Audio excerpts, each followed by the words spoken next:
Getting on an airplane today requires taking off your shoes and walking through full body scanners. Meanwhile, the government can legally access your private digital data in secret.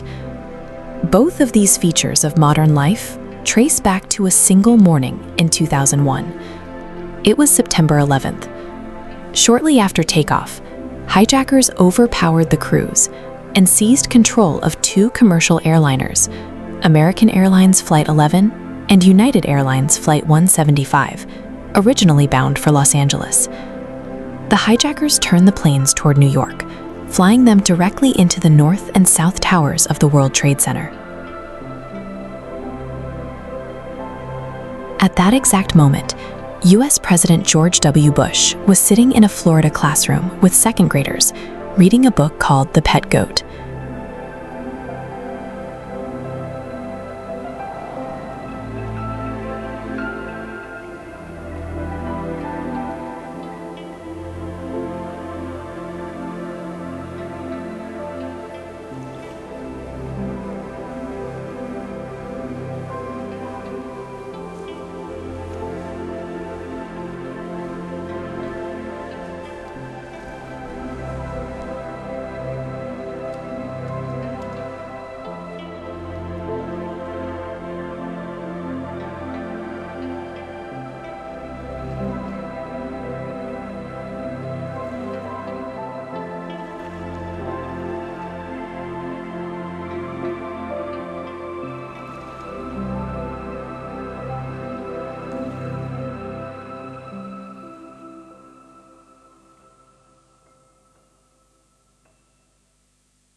Any initial hope that this was a terrible accident vanished.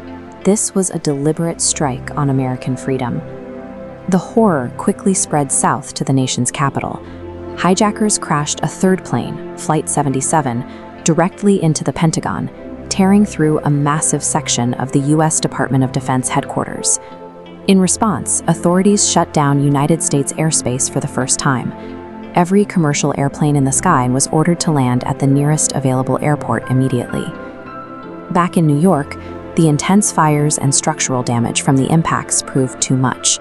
Within hours, both the South and North Towers collapsed completely, burying the tip of Manhattan under thousands of tons of twisted steel. A fourth hijacked plane, Flight 93, was headed toward either the White House or the Capitol building, but passengers who had heard about the earlier attacks fought back, rushing the cockpit and forcing the plane to crash in an empty field in Pennsylvania. By noon, over 3,000 people were dead. In a single morning, the basic sense of safety that had defined American life for decades had vanished. The terrorist group Al-Qaeda was behind the massacre. Although he initially denied it, Osama bin Laden released a tape in 2004, fully acknowledging his role as the mastermind. Bin Laden claimed the attacks were retribution for U.S. military interference in the Middle East, sanctions on Iraq, and Western support for actions that he perceived as crimes against Muslims. The United States immediately responded with overwhelming force. The military invaded Afghanistan, hunting down al-Qaeda operatives and launching a massive, open-ended operation. But the retaliation expanded into a 20-year war on terror that drained trillions of taxpayer dollars and killed hundreds of thousands of civilians. American forces were killing foreign civilians to avenge the killing of American civilians. Both sides locked themselves into a devastating cycle of retribution. While the military marched abroad, the U.S. government turned its focus inward. Just 6 weeks after the attacks, Congress hastily passed the Patriot Act. There was no real debate, and many politicians admitted they hadn't even read the bill before voting.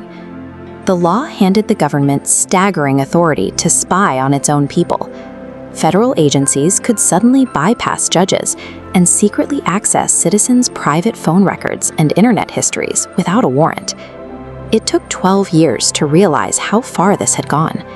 In 2013, whistleblower Edward Snowden proved that the NSA was actively sweeping up the daily communications of millions of ordinary Americans. The security state became a physical reality too. Before 2001, airport security was brief and informal. Afterward, the government established the TSA, enforcing mandatory body scans, liquid restrictions, and intense baggage checks. Using national security as a shield, the state systematically dismantled the privacy of its citizens, transforming temporary emergency powers into lasting government policy. This atmosphere of suspicion quickly spilled into the streets. Across the country, Muslims and South Asians faced a sudden, violent wave of domestic xenophobia.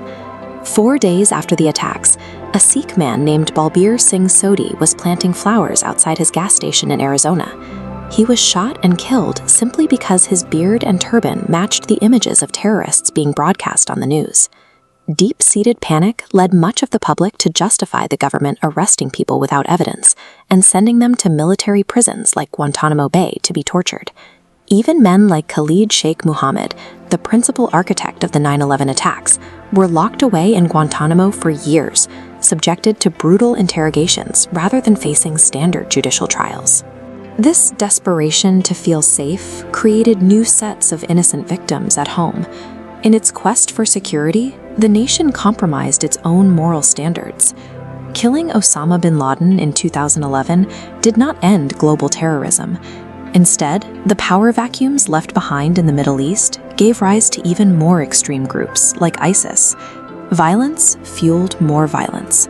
When the response to a strike involves leveling cities and killing foreign civilians, it serves as the ultimate recruiting tool for the next generation of extremists. Domestic life changed along with foreign policy. Millions of citizens traded their privacy for a massive surveillance apparatus that continues to operate today. Whenever tragedy strikes, panic will follow, but the lessons of the last 20 years are clear. Never let fear allow a government to strip away your fundamental rights, exploit your data,